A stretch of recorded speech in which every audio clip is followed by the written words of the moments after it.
Hi everyone, hope you're doing well from wherever you're watching this channel, depending on your time zone.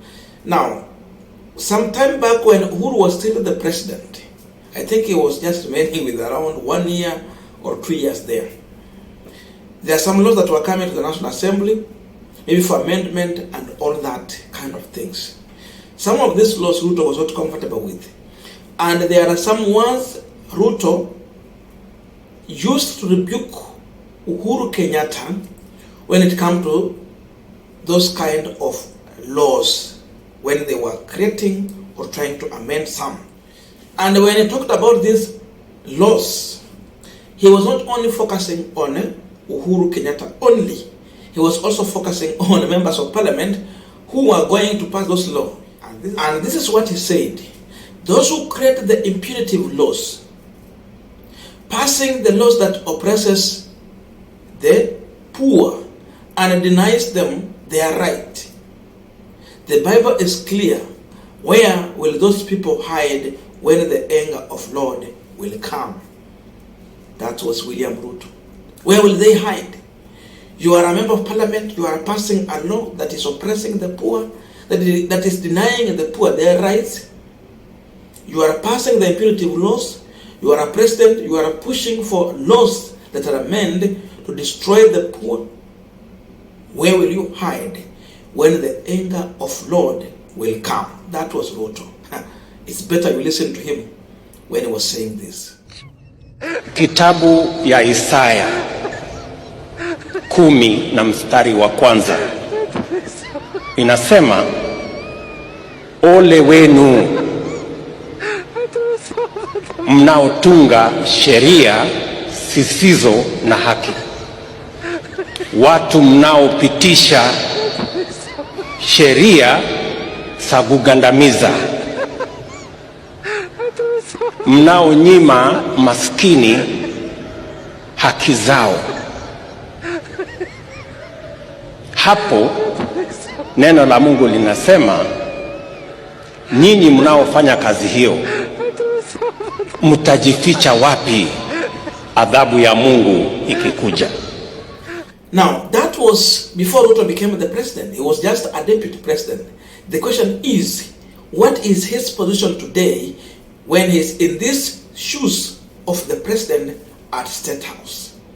What is telling members of parliament? That is the big question on this punchline. But before we go deep into this discussion, just a quick request for those who are watching and you are not subscribed, please consider subscribing. To our returning subscribers, I must say thank you so much. And again, to all our viewers, please give this video a thumbs up. Thank you so much, and back to this discussion. It is good we now try to compare Ruto to Uhuru Kenyatta. In fact, even it is becoming unfair for anyone to attempt to compare Ruto to Uhuru. It's a big mistake. It should never, because sijui ni nani waliona Uhuru kama is one of the worst president, but Ruto created that perception in people. He planted that seed of rejection and people bought into it. They rejected Uhuru. But now we have a man whom now you find it very hard to try and compare Uhuru to him. And the man is yet to finish even 1 year in the State House. His first 10 months in office are terrible. And anyone, once they take over power, they will come very humble. They will start from a point whereby they are going with everyone and everything is working for everyone. Then slowly as you go, you try to bring in other issues that you know they're not popular, but they meant to help something here and there as you continue gradually. That's how even Uhuru started. Ruto is starting from a point of impunitive, oppressing the poor of the poorest in our society, giving the hungry people a blind eye. That's the man.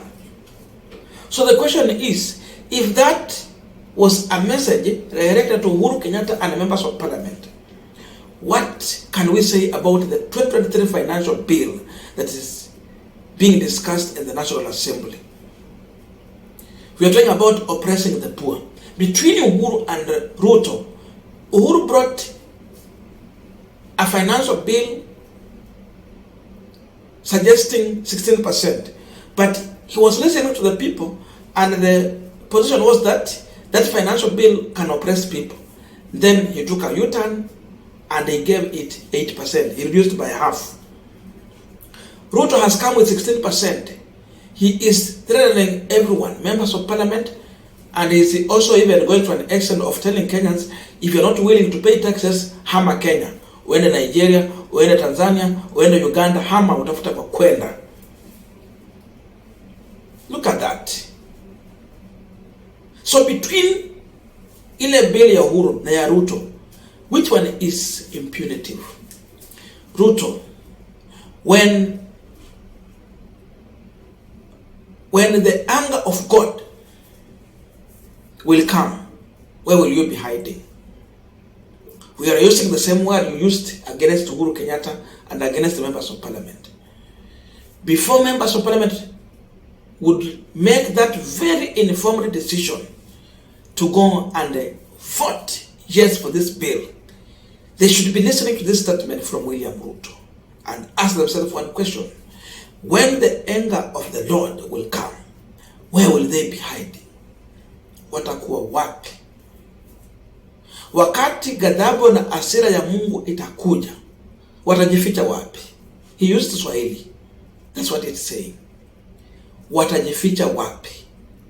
So the members of parliament have to make a decision between going to vote to please Ruto with this impunitive bill and wait for the anger of the Lord, because they will have betrayed the poor, they will have oppressed Kenyans, and they would have given a blind eye to those people who are speaking to the reality on the ground by embracing a dictator. Because with all means you would see a command of, it's not a kind of a dictatorship in Ruto's statements. So the bigger image that comes from William Ruto is of a dictator.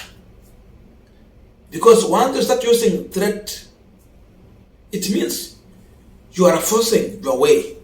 It's either your way or the highway. So Ruto akuja ajiuliza hili swali kwanza kabla aanza kusukuma wabunge kupitisha ile sheria yenye yeye anatengeneza kuhusu ya ushuru. He should go and listen to himself. What you say, you should be careful. One day it will turn and come for you. Unajua hii Biblia watu wanatumia kila siku. Sasa zingine Biblia ni kama msumeno. Msumeno, na unaweza uliza mtu wote mwenye anafanya hii kazi ya wafundi watakuambia. Ukipeleka mbele msumeno inakata. Same time ukirudisha nyuma hivi, hiyo msumeno inakata. So whichever way it is, just inakata na ikienda. Ruto should know that he was hiding in the church. He was using the holy word to intimidate some people, to rebuke them. But what we know is that the same Bible is like a saw. Ukipeleka mbele tu inakata, ukirudisha nyuma leo hii inakata pia. Whichever way, he should have known that. Today his own words are haunting him. His own statement is haunting him. So yeye ni yule mtu mwenye alikuwa anaongelea leo hii. So before he bring this bill, he should start calling members of parliament to vote against it. Kama yeye kweli hataki ghadhabu ya Mungu. Lakini kama itapita vile iko hivi, when you talk about laws, impunitive laws that are passed to deny poor their right. We are talking about right to food. Saizi tuko na shida gani kwa hii nchi? Sheria wanataka kutengeneza saizi, wanaweka ushuru kwa bidhaa za ukulima. People have a right to make a choice in terms of what they want to have. We have laws that say that you have to go and ask for public participation. When you want to cut someone's salary, you take somewhere else. It is their right to make that decision of agreeing to it or not. Watu wa mshahara ya 20,000, 30,000, 50,000, 100, hata 200 wataenda wapi? Those laws are impunitive laws because there was no public participation to ask them if they need those houses. Wewe umeweka pale levy ya 3%. That is impunitive law. When did you ask them? He did not ask them anything. He's bringing 16% to those people who are in a saloon and the kinyozi business. You want to kill poor Kenyans who are trying to earn their own living in their own way. Wewe kama serikali hujawatengenezea kazi, lakini wanajaribu kwa njia zao. But your target, saa zingine inafaa Ruto anaenda anasikiza speech za Magufuli. Ni unyama kutoza maskini kodi. And that's what he's doing here.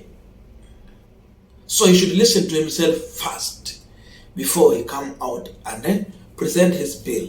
A lot of things in the bill we have been talking about, so many things, very bad things. Unga itawahi shuka chini, itakuwa kule juu tu. Maskini watakula nini? Wakulima saizi wanagandamizwa. I'm told now business people are being chased, bata inafungwa, na tutaongelea hiyo. What is that? Because of this kind of impunitive laws. So he was addressing members of parliament and he was addressing the man who was presenting that bill. Bill inakuwa originated from the cabinet. Hiyo inakuja hivyo hapo wabunge. So wabunge ndio wanapitisha hizo sheria. Wajiuliza watakuwa wapi wakati ghadhabu ya Mungu itakuja. Na Ruto ndiye anasukuma hizo sheria zipitishwe, na yeye mwenyewe atakuwa wapi?